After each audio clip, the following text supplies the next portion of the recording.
Welcome back to the channel. Anessah Morrow has signed for the LSU Tigers. Let's get into it. Don't forget to like, share, and subscribe to the channel as we continue to grow and grow and grow. I really appreciate you guys for comments, for your likes, for everything. This has been an amazing journey for me, and thank you for being here with me. Now, let's get back to the show. Anessah Morrow has signed for the LSU Tigers. Was this the best decision for her? We'll see. We don't know. But LSU is doing a lot of great things, and they're bringing in a lot of great players. Anessah said earlier that, you know what, she wanted to grow her brand. She wanted to expand out of her cocoon. She wanted to be that butterfly that's flying, right? She was at DePaul, a smaller school, and she dominated. She developed her game. She got stronger. Can she do the same thing in SEC competition, week in, week out, playing national schedule in the spotlight? Let's find out. But as far as talent goes, absolutely she has the talent there. Does she need to develop her perimeter game? Absolutely. She dominated on the inside, but at 6'1", 6'1" isn't a big player in the SEC, but with her panache for getting rebounds and things like that, I'm interested to see, will she still be able to get the rebounds that she needs to get, which I believe. Not all 6'5" players are the best rebounders just because they're 6'5". It's also something to be with positioning, being in place, and things like that. So I'm interested to see how her game translates to LSU, which I believe it will quite successfully in the process. Now let's look at it.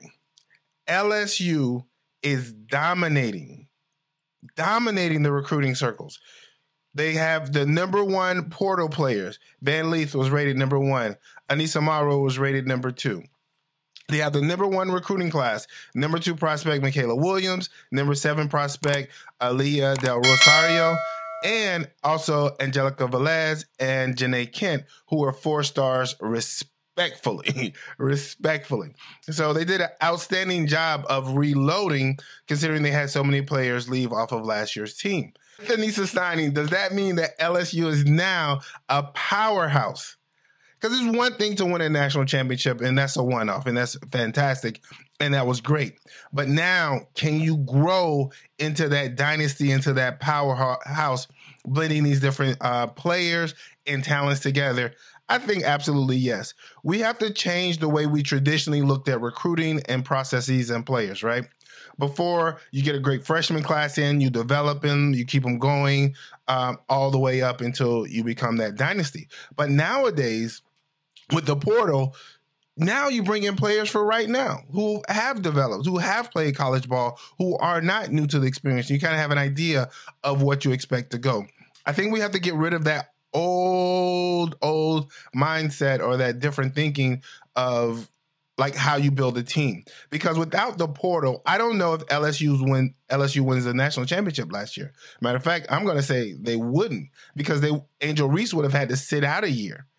Morrison would have had to sit out a year under the old system, and plus Morrison had already transferred. She would have not been eligible to transfer to LSU again. So that is a big deal. We have to adjust how we look at powerhouse building. So with HVL, Hailey Van Lith coming, with Morrow coming, with the #1 freshman class, LSU has positioned itself to be the #1 ranked team in college basketball in the way too early, not as early as it used to be, preseason rankings, considering the talent that they have coming back as they prepare for tournament play in November and things. Well, playing in November. So it's really interesting right now, the state of women's college basketball, with the spotlight on them, with the branding, with these ladies really coming to the forefront.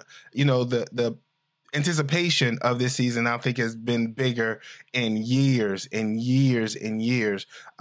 So this is a really exciting time. I have 2 questions. I have 2 questions for you. Who do you think, as of right now, will challenge LSU for the top spot for the national championship?